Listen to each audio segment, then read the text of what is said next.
Pregnancy में vaginal bleeding एक common symptom है जो मोस्टली वुमेन्स में होता है। ऑलमोस्ट 16 to 25% वुमेन्स में वेजाइनल ब्लीडिंग होती है। इसकी बहुत सारी वजह हो सकती हैं, लेकिन उनमें से एक वजह है सबकोरियोनिक हीमेटोमा। 11% केसेज ऐसे होते हैं जिनमें वेजाइनल ब्लीडिंग होती है, लेकिन उसमें डिपेंड करता है कि सब कोरियोनिक हीमेटोमा का साइज कितना बड़ा है, रिस्क कितना है, उस पर डिपेंड करता है कि आपकी प्रेगनेंसी कैसी जाएगी।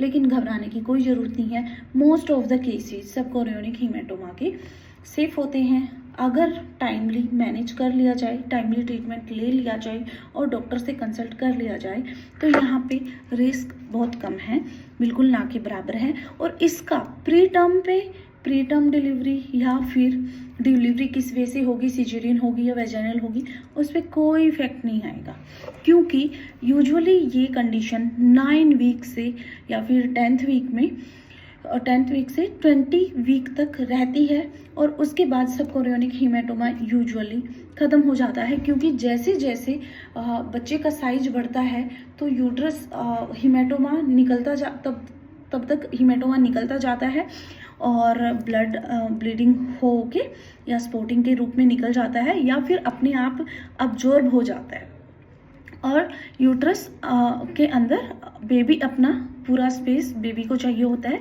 तो हीमेटोमा के लिए जगह ही नहीं बचती है। ठीक है, तो अब बात करेंगे कि इसमें यूजुअली होता क्या है।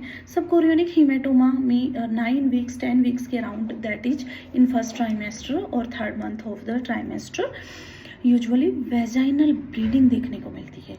वो लाइट वेजाइनल ब्लीडिंग हो सकती है, कभी कभी किसी केस में हैवी हो सकती है, और किसी केस में एसिम्टोमेटिक भी होगी जिसमें ब्लीडिंग होगी ही नहीं।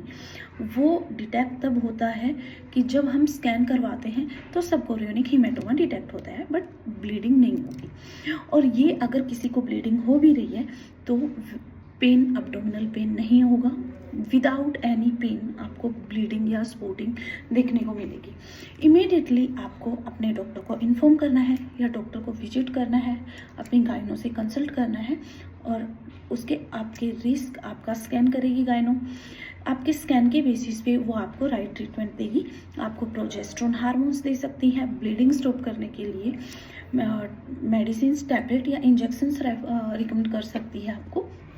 यूजुअली ट्रेनेक्सिक एसिड और ट्रेनेक्सा, और प्रोजेस्टेरोन हार्मोन के लिए हाइड्रोक्सी प्रोजेस्टेरोन यूजुअली दिया जाता है।